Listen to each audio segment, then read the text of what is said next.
जब रावण के खिलाफ युद्ध के दौरान लक्ष्मण गंभीर रूप से घायल हो जाते हैं और मरण स्थिति में बेहोश अपने बड़े भाई श्री राम की गोद में पड़े होते हैं, तब हनुमान जी अपने प्रभु श्री राम से आज्ञा लेकर लक्ष्मण जी को पुनर्जीवित करने के लिए हिमालय के द्रोणागिरी पर्वत से संजीवनी बूटी लाने के लिए बिना समय गवाए निकल पड़ते हैं। आपको बता दें मित्रों कि यह संजीवनी बूटी एक शक्तिशाली जीवन पुनर्स्थापना जड़ी बूटी है, जिसके उपज स्वयं लक्ष्मण के द्वारा द्रोणागिरी पर्वत पर फेंके गए झूठे बेरों द्वारा हुआ था। वहीं इधर रावण को जब पता चलता है कि लक्ष्मण के प्राण बचाने के लिए हनुमान जी वहीं संजीवनी बूटी लेने के लिए निकल पड़े हैं, जिससे उसे यह एहसास होता है कि अगर लक्ष्मण फिर से जीवित हो जाते हैं तो इससे श्री राम का मनोबल और बढ़ जाएगा, और अगर लक्ष्मण मर जाता है तो व्याकुल राम शायद से तब खुद ही हार मान लेगा, और इसीलिए वह हनुमान को रोकने के लिए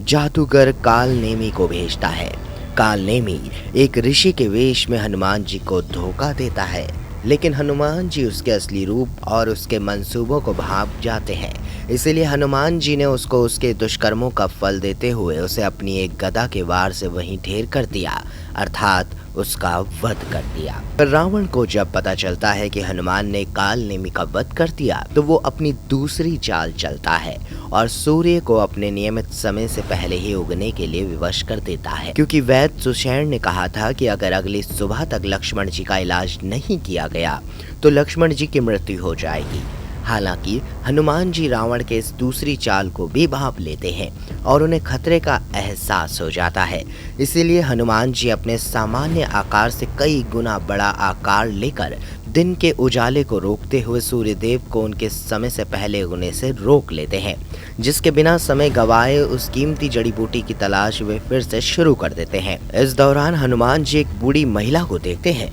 जो कि एक गाँव में अपनी झोपड़ी के बाहर बैठी होती है। फिर हनुमान जी उस बुढ़िया के समीप जाते हैं और उनसे द्रोणागिरी पर्वत का पता पूछते हैं। तब वह वृद्ध महिला कहती है कि वह द्रोणागिरी पर्वत का पता जानती है और वह हनुमान जी को वहां ले जा सकती है। इतना सुनते ही हनुमान जी ने उस वृद्ध महिला को अपने कंधों पर बैठाया और द्रोणागिरी पर्वत पहुंच गए। फिर वहां पहुंचकर वे उसे जीवनदायिनी संजीवनी बूटी को खोजने लगते हैं, पर वहां उस द्रोणागिरी पर्वत पर कई सारी और तरह तरह की जड़ी बूटी उगी होती है, जिसमें से असली संजीवनी जड़ी बूटी कौन सी है यह खोज नहीं पा रहे होते हैं। लेकिन जब वह खुद को यह पहचानने में असमर्थ पाते हैं कि इतनी सारी और तरह तरह की जड़ी बूटी में से संजीवनी बूटी कौन सी है, तो वे द्रोणागिरी पर्वत ही अपने एक हाथ पर उठाकर ले आते हैं। फिर जब हनुमान जी अपने बाएं हाथ पर द्रोणागिरी पर्वत उठाए हुए लंका पहुंचते हैं तो उन्हें देख सभी लोग हैरान हो जाते हैं कि यह कैसा हनुमान जी का चमत्कार है कि उन्होंने इतने बड़े पर्वत को अपने एक हाथ में उठा लिया और उसे द्रोणागिरी से लाकर लंका में स्थापित कर दिया।